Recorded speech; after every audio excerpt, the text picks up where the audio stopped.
there's controversy about it, but it is undeniable that we have improved the safety of police officers and the people that they serve. Now, unfortunately, in the world we live in, bad outcomes tend to get a disproportionate amount of attention.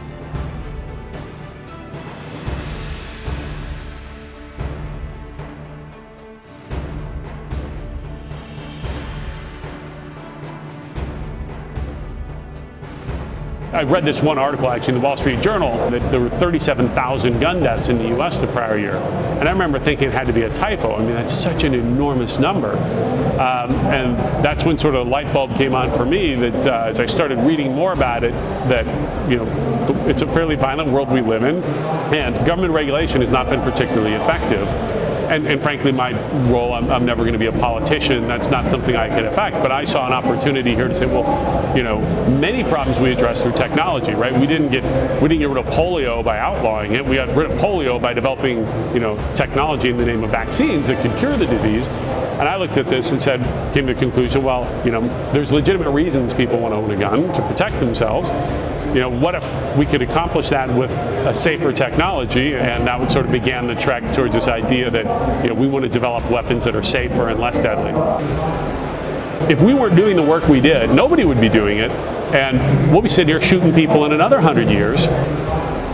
We believe that, certainly 50 years from now, we'll be able to have technology that's more effective with longer range and multiple shots to be able to actually compete with a firearm. And if you get to the point where, if we have the Star Trek, weapons today where you could set them to stun and reliably, put people down from great distances, that would really minimize the need for firearms. Now, again, in the context of things like the attacks that we just saw, I think there's going to be incidents where you always need lethal force, but our goal is to make those less and less and less, so that for your average patrol officer, our goal is to give them tools that are frankly so good and so effective that one day they may not need to kill people. The likelihood of a person being injured by an officer using a baton is about 80% risk of injury.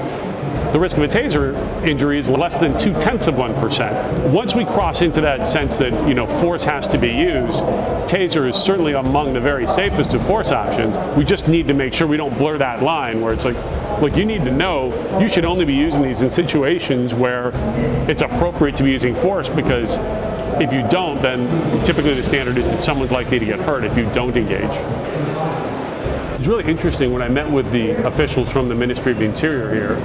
I asked them how they felt about taser devices, and in fact, my philosophy is that every cop that has a gun should have a taser, so they've got every opportunity to avoid using that firearm whenever possible. And I was surprised at how well that resonated.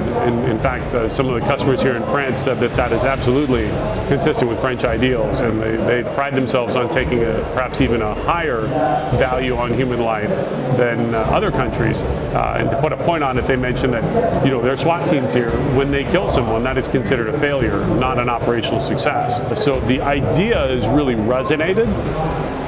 As I'm meeting with customers over here, yes, there's concerns, but they get it too, because they're having the same experience that we saw in the States. In the UK specifically, they track how many times people surrender when the taser comes out. And it's like 80%. So 80% of the time that you've got a situation that's escalating, the officer pulls the taser out, it calms everybody back down. Ultimately what converts them is if we can get to a field trial. If they can try our technologies in the field, they're pretty life-changing for police officers. Whether you talk about a taser device, I've talked to French officers who've told me the same things I hear from American officers, that this device allowed them to get out of a dangerous situation or to capture someone without hurting them. And that's a universal, again, I've had people tell me I didn't have to kill someone because of your product.